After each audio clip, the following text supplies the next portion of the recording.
Hi, this is Heather Sansom with Equifit.com, Equestrian Fitness and Sport Conditioning. I've written a couple of ebooks on equestrian fitness, including a stretching guide for riders and a core workout for riders, because those are two of the really basic things that I consider to be very, very primary on a fitness training scale for riders. So in those ebooks, I go over some really great stretching ideas that you can do as a rider before you ride.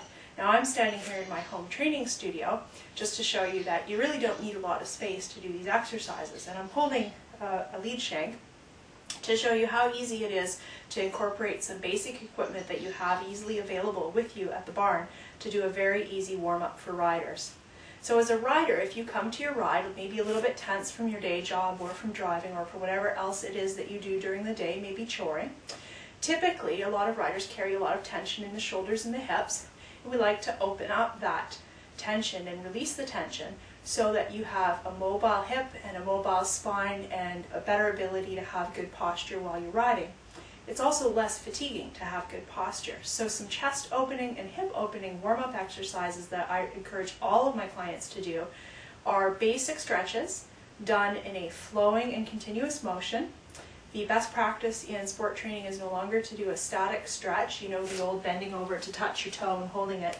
We don't do that anymore before you do a workout because the muscles aren't warmed up. So what I like to see a rider start with is a little bit of stretching for the hip area. In here, the hip flexors, you want to take a step back and you could be holding your horse, or he could be in cross ties and you could just be to the side, and you want to step forward and down with the hip coming forward and down and then pressing back into your heel to stretch this area back here. You need a stretch that feels like about a 3 out of 10. So press into the hip flexor here and back into the heel. And you flow back and forth about 4 or 5 times before you ride. You're opening up the hip here and stretching back into your heel so that you can have good leg position in the saddle with your foot in the right position. When your heels are stiff, it tends to make your feet point out, your knees grip, and you get a lot of floppy lower leg. So you're opening up the hip and stretching the heel in one easy motion at this speed and gently. You would want to do both sides.